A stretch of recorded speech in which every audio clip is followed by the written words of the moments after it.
Welcome to another episode of Talent Speaks. और आज हमारे साथ डॉक्टर इफ्रा मौजूद हैं जो कि एक सीनियर वेटनरी स्टूडेंट है। और thank you so much for your precious time. और डॉक्टर इफ्रा के बारे में एक चीज़ बताना चाहूँगा, ड्यूरिंग फील्ड वर्क भी बड़ी एक्टिव रही हैं अपनी डिग्री के दौरान, और एक्स्ट्रा करिकुलर एक्टिविटीज़ में इनका कोई मुकाबला नहीं है। और कैसी हैं आप? जी, अल्लाह का शुक्र। Thank you so much for your precious time. बहुत शुक्रिया। एक नॉर्मल कॉलेज स्टूडेंट थी, उस वक्त डीवीएम का ख्याल कैसे है और किस तरह आपने इसको ऑप्ट किया? एक्चुअली मैं चनाब कॉलेज झंग से पढ़ी हूँ, जिसका आप लोग जानते भी होंगे। तो उसके साथ बाउंड्री मिलती है college of veterinary animal sciences Jhang की, जो युवास का कैंपस है। वो उस वक्त इतना डेवलप नहीं था, तो उनके जो स्टूडेंट्स थे, वेटनेरियंस थे, वो इधर आया करते थे। इवन उनके प्रोफेसर्स भी हमारे कॉलेज में मॉस्क वगैरह या फैसिलिटीज़ को करने। तो बस उधर से उनसे इतनी ज़्यादा सलाम दुआ हुई from 7th and 8th class and onward ही मैंने उस वक्त ही प्लान कर लिया था कि आई विल ऑप्ट डीवी। मतलब you are a proud veterinarian कि आपने एज आ उसको ऑप्शन के तौर पे नहीं रखा, फर्स्ट प्रायोरिटी आपकी डीवीएम ही थी। This was my first priority after my FSc. और जैसे ही मेरी एफएससी कंप्लीट हुई and I only search for the DVM. Veterinary की तरफ ना फीमेल्स का रुझान बहुत कम है, क्योंकि अब हमारा जो बैच था उसमें फिर भी ठीक था, लेकिन जो हमारे जूनियर्स हैं ना इस वक्त, उनमें सिर्फ एक लड़की है इस बैच में। तो जूनियर्स जो फीमेल्स हैं वो शाय फील करती हैं फॉर बीइंग अ वेटनेरियन। आपका क्या ओपिनियन है? आई थिंक कि जो मैं खुद आई तब से अगर मैं देखना शुरू करूं तो हमारी जो सीनियर्स थी उन्होंने एक बहुत अच्छा जो है वो अक्स छोड़ा है हम लोगों पे।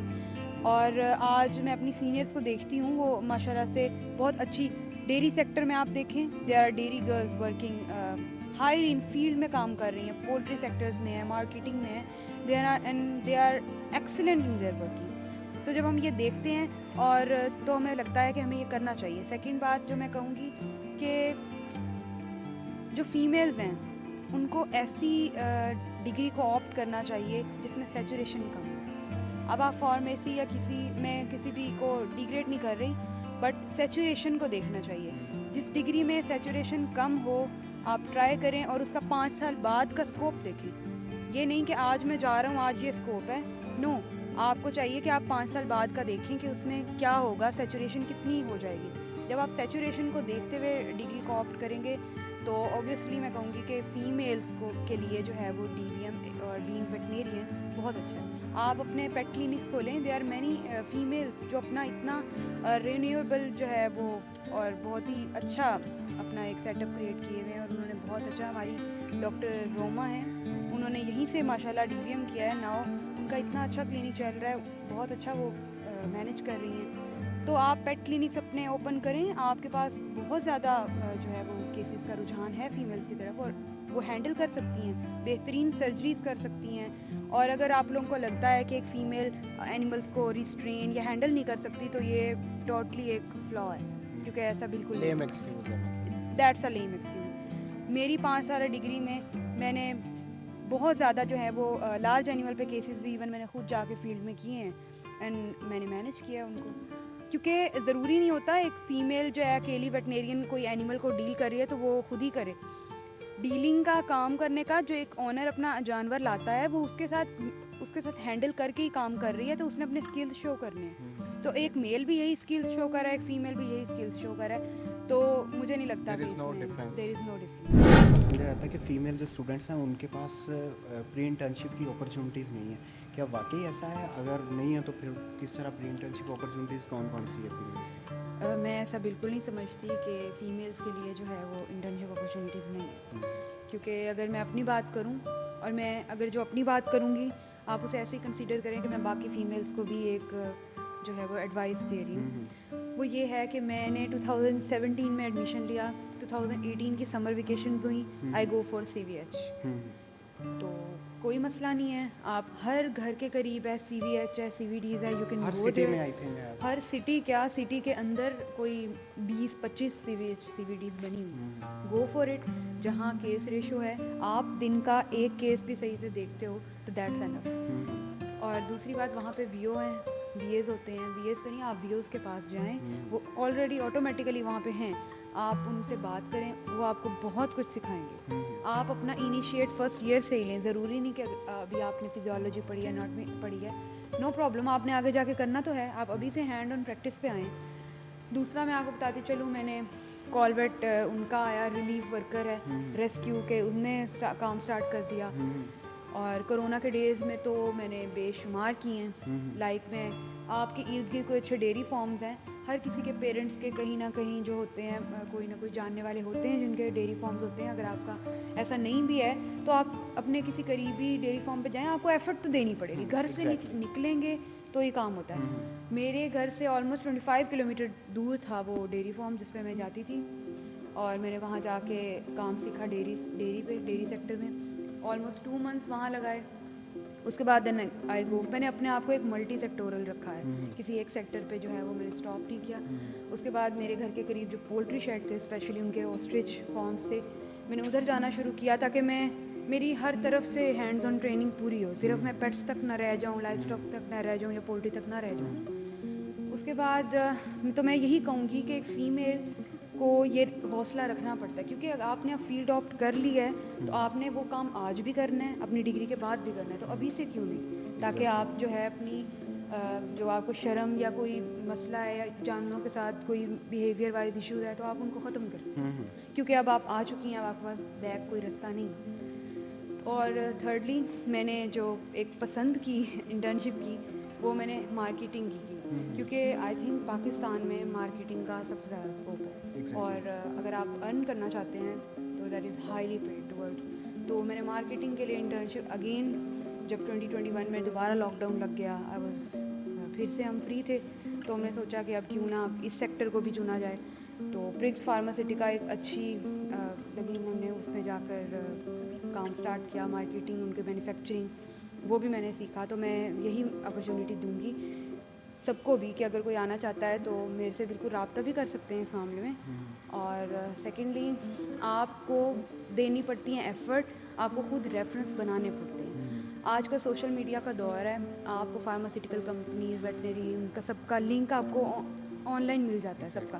आप उनको कांटेक्ट करें, उनको कहें कि मैं करना चाहती हूँ, वो आपको फेवर देंगे। ज़रूरी नहीं रेफरेंस हो, फलाना हो, आप बात करें, वो नहीं, आप उनसे डायरेक्ट कांटेक्ट करें, कॉल करें, मैं एक स्टूडेंट हूँ, मैं आना चाहती हूँ, they will do it for you. एक से इनकार होगा, दूसरे से तो नहीं होगा, दूसरे से होगा, तीसरे में ट्राई कर लें। तो ये सब काम आपको करने चाहिए। थर्डली लाहौर में बेतहाशा पेट क्लिनिक्स हैं, आपको पेट्स का काम है, आप वहाँ जाएँ, उनको कहें हम आपके साथ करना चाहते हैं। और ये सब काम सिर्फ लेटर लेने के लिए ना करें, देते हैं वेल एंड गुड, नहीं देते डेट्स इट, आप हैंड ऑन प्रैक्टिस लें और बस डेट्स इट। और फीमेल स्टूडेंट्स के लिए कुछ टिप्स आप ड्यूरिंग डिग्री, उनको क्या क्या माइंड सेट उनका किस तरह का होना चाहिए, क्या क्या प्रैक्टिस होनी चाहिए उनकी? और अगर मैं बताती चलूँ कि आपके पास एक वेटेरियंस के लिए जो अब्रॉड इंटर्नशिप अपॉर्चुनिटीज़ हैं वो बेतहाशा हैं।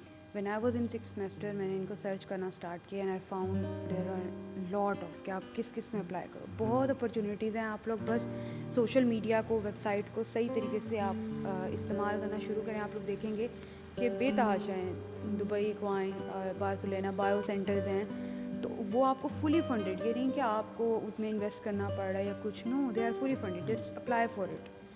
और अगर किसी को लिंक्स या इस तरह की ज़रूरत पड़े तो आई एम हेयर। मेरी बैड लक समझ लें, व्हेन आई अप्लाइड तो कोरोना आ गया, all the international services were blocked, तो मैं नहीं कर सकी। पर आई विश कि हमारे जो जूनियर्स हैं, जो वेटनेरियंस हैं, स्पेशल फीमेल्स, वो इसको ऑप्ट करें। और बाहर जो है, जब आपकी सीवी में एक बाहर की इंटर्नशिप लगती है तो आप खुद कंसीडर करें कि हाउ हैवी इट इज़। आप कहीं भी जाएंगे वो आपका बहुत प्लस पॉइंट है। सो अपना वक्त ज़ाया ना करें। आपको 6th सेमेस्टर से onward I think clinic start होता है, तो 5th में ही आप जो है वो अप्लाई करना स्टार्ट करें। डेट्स जो हैं वो पूरा साल आती रहती हैं, 3 मंथ्स की गैप से उनकी डेट्स हैं। आपको 3 महीने होते हैं कहीं भी अप्लाई करने के।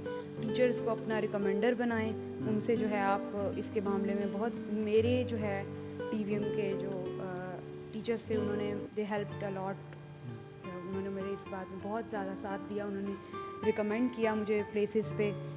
और वो आपसे, आप क्योंकि बगैर टीचर्स के आप बाहर अप्लाई नहीं कर सकते, सो आप उनसे रब्ता करें, वो आपको रिकमेंड भी करेंगे, आपको अच्छा जो है वो मटेरियल भी देंगे उसमें अप्लाई करने के लिए। सो गो फॉर इट। और स्पेन में, इटली में, जर्मनी में मैक्स प्लैंक है, और स्पेन में बार्सिलोना है, और आपके पास किंग फ़हद में, किंग अब्दुल अज़ीज़ में, सऊदीया में आपको इतनी अपॉर्चुनिटीज़ हैं। दुबई क्वाइन हॉस्पिटल्स हैं, और दुबई क्वाइन तो ऑल द ईयर ओपन है। आप अप्लाई करें, आपकी सिलेक्शन होती है, वो आपको 1 मंथ 2 मंथ की आपको देंगे। They are fully funded, accommodation, expenditure, even you got stipend from them. तो आप इन चीज़ों में इनिशिएट लें ताकि मैक्सिमम हमारे स्टूडेंट्स इस चीज़ में आगे आएँ और अपनी सीवी को हैवी करें। जब आपकी इंटर्नशिप्स अच्छी होंगी, आपको बाहर का हैंड्स ऑन ट्रेनिंग जब बाहर की होगी, आपकी बाहर की टेक्निक्स पे आपका हैंड होगा, तो ऑब्वियसली जब आगे अगर आप एमफिल या कुछ भी करना चाहते हैं तो there is a big plus point for you, so work for it. As it is your final year, और फाइनल जो इंटर्नशिप है आपकी वो अब स्टार्ट हो रही है कल से, वो आप किस फील्ड में कर रही हैं और उसकी रीज़न क्या है? मैं जो है वो ministry of national agriculture research council में NARC, और उसके स्पेसिफिक डिपार्टमेंट है national veterinary diagnostic laboratory. Actually मैंने ये सिलेक्ट इसलिए किया क्योंकि ये एक मल्टी सेक्टोरल है और दूसरा ये फेडरल के अंडर आता है। And NARC is considered Pakistan largest research council, और पाकिस्तान में जितने HEC के हायर लेवल प्रोजेक्ट्स होते हैं, जितना भी रिसर्च का है, वो मेनली NARC के ही अंडर है। तो it's a really a ministry, तो इसलिए मैंने इनके जो है वो इसको ऑप्ट किया। और सेकेंडली अगर मैं कहूँ कि मैं डेयरी में क्यों नहीं गई, पोल्ट्री में, तो उसकी रीज़न ये है क्योंकि मैं अपने प्री इंटर्नशिप्स इन सारे सेक्टर्स में कर चुकी हूँ। So I plan to do research, इसलिए जो है मैंने इसको ऑप्ट किया। और सेकेंडली मैंने इसलिए भी इसको ऑप्ट किया क्योंकि आई थिंक कि अगर मैं अपनी CV में ऐड करूँ कि मैंने एक रिसर्च काउंसिल में इंटर्नशिप किया है, तो it would be a very plus point for me. That's why I opt NARC, and I also recommend every female specially कि आप NARC को अहमियत दें, यहाँ जाएं, क्योंकि ये बाकी रिसर्च इंस्टीट्यूट जैसे हैं, VRI है, RCCSC है, SPUs है, वो कहीं उनसे बेहतर क्यों है? क्योंकि ये मल्टी सेक्टोरल है और ये एक मिनिस्ट्री है फेडरल। तो I think it's better to opt a higher level internship, और बाद में भी आपको फ़ायदेमंद। और जहाँ तक रहना है, फ़ीमेल्स को सिक्योरिटी का होता है, जहाँ वो जा रही हैं, कर रही हैं, तो it's a most secure area जहाँ आपको फुली सिक्योरिटी दी जाती है, एक अच्छी अकोमोडेशन, रहाइश, एवरीथिंग इज़ गुड, और डिपार्टमेंट का एक अच्छा हाथ होता है आप पे कि our students are going for it. So I think I recommend all the females to go for NARC। आज से 5 साल पहले वाली इफ्रा और 5 साल बाद वाली डॉक्टर इफ्रा में क्या फ़र्क है? बहुत अच्छा सवाल है। जब इंसान आता था आज से 5 साल पहले वाली इफ्रा को प्रोफेशनल स्किल्स नहीं आते थे, टैकल करना नहीं आता था, प्रोफेशनली जो है वो अपने जो है कम्युनिकेट करने वालों को टैकल नहीं करना आता था। वो इमोशनल हो जाती थी। इमोशनल होकर टैकल करना और चीज़ होती है, और प्रोफेशनल होकर टैकल करना और चीज़ होती है। और इन 5 सालों में जो सबसे ज़्यादा मैंने सीखा वो प्रोफेशनली कम्युनिकेटर्स को टैकल करना। और आई थिंक कि मैंने बहुत अच्छे से ये चीज़ सीख लिया कि इमोशनल होना एक अलग चीज़ है और प्रोफेशनलिज्म एक अलग चीज़ है, और ये मेरी बेस्ट चीज़ है जो मैंने यहाँ आके सीखी है, और ये मेरे आगे आने वाली पूरी फील्ड में मुझे काम आएगी इंशाल्लाह। डिग्री या फील्ड वर्क के दौरान कोई ऐसा इंसिडेंट जो क्रेजी या कोई फ़नी स्टोरी एनिमल्स के साथ कोई? There are lot of memories, इनको मैं स्टोरी नहीं, इनको मैं मेमोरीज कहूँगी जो हमारी जो है वो एनिमल्स के साथ बनती ड्यूरिंग हैंडलिंग दैम। तो सबसे ज़्यादा स्टोरीज तो मेरी ये हैं कि मुझे बहुत ज़्यादा पंजे पड़े हुए हैं जानवरों से। अभी भी यही पड़ा है। मुझे इसी तरह होता है। मैं जब पेट क्लिनिक पे इधर स्पेशली इधर पेट एम्पायर पे जाती थी तो बड़ी फ्यूरियस कैट्स आती। कैट्स जो होती है ना बहुत ज़्यादा सेंसिटिव होती है, फिर जब वो कोई नॉन ऑनर बंदा उन्हें हाथ लगाए ना तो वो पड़ जाती हैं। और मेरे हैंड्स पे इवन मैं अगर लेटेक्स ग्लव्स भी यूज़ कर लूँ तो मुझे बहुत ज़्यादा रैशेस पड़े हैं। और ये मेरी बड़ी अच्छी मेमोरीज़ हैं क्योंकि मुझे इनमें पेन नहीं होती थी, बल्कि अच्छा फील होता था कि अच्छा यार चलो एक मेमोरी है मेरे लिए। दूसरा मैं अगर बताती चलूँ तो ड्यूरिंग एनेस्थीसिया, जब भी हमने सर्जरीज की एनेस्थीसिया के दौरान बहुत मेमोरीज बनती हैं जानवर के साथ आपकी। एक वेटनेरियन के लिए सबसे एक अच्छा लम्हा यही होता है कि उसकी मेमोरीज बनती हैं, और क्योंकि जानवर वो अपनी कॉन्शियस स्टेट में नहीं आ रहा होता और वो आपको पता नहीं कैसे कैसे लाड कर रहा होता है। अच्छा, ये कितना इंटरेस्टिंग है कि एनिमल बोल भी नहीं सकता और हमने खुद से सारा कुछ जज करना होता है उसे देख के। ये एक इंसान का जैसे आप बिहेवियर समझते हो ना, हम्म, उसी तरह एक जानवर को समझना, हम्म, ये एक बड़ी टैलेंट की बात है। और ये मैं कहती हूँ कि हर वेटनेरियन अपनी स्टडी से नहीं हासिल कर सकता जितना वो अच्छा। ये एक ना जानवर की खासियत है कि वो जिससे मर्जी मानूस हो जाए, हम्म, तो मानूसियत की बात है कि उसे बहुत अच्छा भी लगने लग जाता है। तो मैं अपनी बात करूँ तो हमारे अक्सर यहाँ एक दफ़ा एक हॉर्स आई है, वो बड़ी डॉक्टर एजाज साहब के जानने वालों की है घोड़ी। तो वो आती है तो उसको मेरे से बहुत ज़्यादा जो है ना उनसियत है। तो वो जब भी आती है ना और वो स्ट्रेन ना हो रही हो रिस्ट्रेनिंग, तो सर मुझे बुलाते हैं इसको ज़रा हैंडल करो। एंड लिटरली वो मेरे साथ इतनी ज़्यादा अटैच्ड है कि मैं आऊँ तो वो सर झुका लेती है, मेरे से अच्छा। प्यार करवाएगी। एंड मैं कभी उसे भूल नहीं पाऊँगी। इवन उसकी पॉल्पेशन वगैरह कर रहे हो तो वो अगर गुस्सा, ज़ाहिर बात है जानवर है, एंशियस हो जाता है। तो अगर मैं उसको आगे से उसको टैप वगैरह करती थी तो वो बहुत ज़्यादा मेरे से सेटिस्फाई होती थी। तो ये जानवर का अपना अपना होता है, वो किसके साथ कौन सा जानवर हो जाए। और ये एक बहुत मेमोरेबल मोमेंट है एक वेटनेरियन के लिए कि उससे कोई जानवर इतनी मोहब्बत से पेश आए। Most of our DVM students are so obsessed with being called कि डंगर डॉक्टर उन्हें कहा जाता है, तो आपका क्या टेक है? एक्चुअली मेरा जब से डिग्री कंप्लीट हुई है, जब मुझे कोई डॉक्टर कहता है तो मैं उस पर इतनी ज़्यादा हैप्पी नहीं होती जितना जब मुझे कोई वेटनेरियन कहे तो मुझे अच्छा लगता है। और इसलिए जब सबने अपने आप को डॉक्टर कहलाना शुरू किया तो मैं अपने आप को वेटनेरियन कहलवाती थी। मैंने अपना इंस्टा, फेसबुक और वहाँ पर भी वेटनेरियन को ज़्यादा इम्पोर्टेंस दी, क्योंकि हमें अपने प्रोफेशन को शो करना चाहिए। एग्जैक्टली। बस एक टैबू बन चुका है, या मैं तो इसे टैबू ही कहूँगी कि वेटनेरियंस को डॉक्टर्स कहलाने का एक टैबू है।